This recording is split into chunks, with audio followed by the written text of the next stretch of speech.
Genesis chapter 45. Then Joseph could not refrain himself before all them that stood by him, and he cried, Cause every man to go out from me.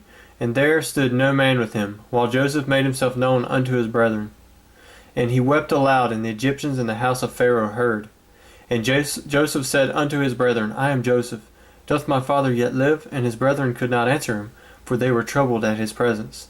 And Joseph said unto his brethren, Come near to me, I pray you. And they came near, and he said, I am Joseph your brother, whom ye sold into Egypt.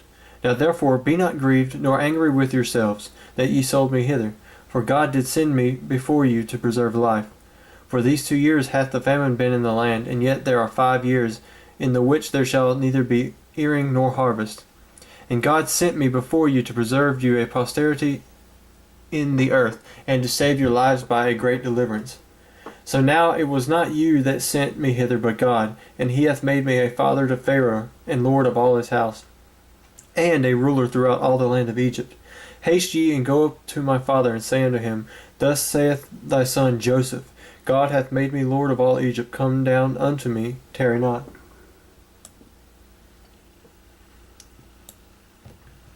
And thou shalt dwell in the land of Goshen, and thou shalt be near unto me, thou and thy children, and thy children's children, and thy flocks, and thy herds, and all that thou hast.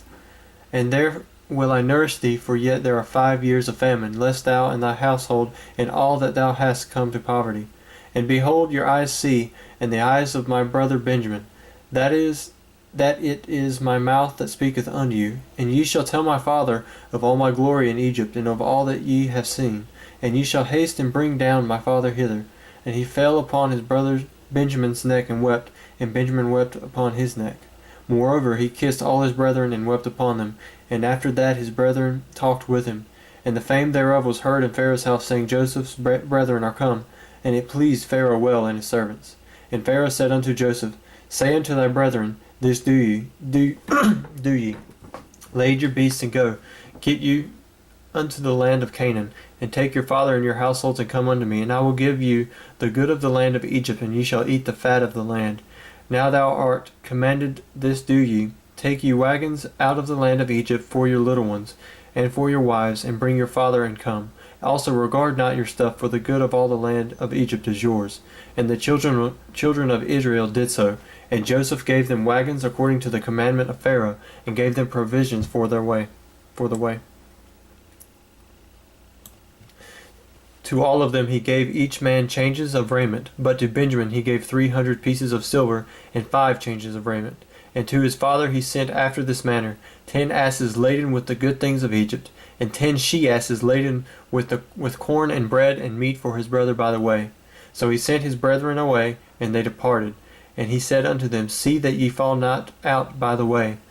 And they went up out of Egypt, and came into the land of Canaan, unto Jacob their father, and told him, saying, Joseph is yet alive, and he is governor over all the land of Egypt. And Jacob's heart fainted, for he believed them not. And they told him all the words of Joseph, which he had said unto them. And when he saw the wagons which Joseph had sent to carry him, the spirit of Jacob their father revived. And Israel said, It is enough. Joseph my son is yet alive. I will go and see him before I die.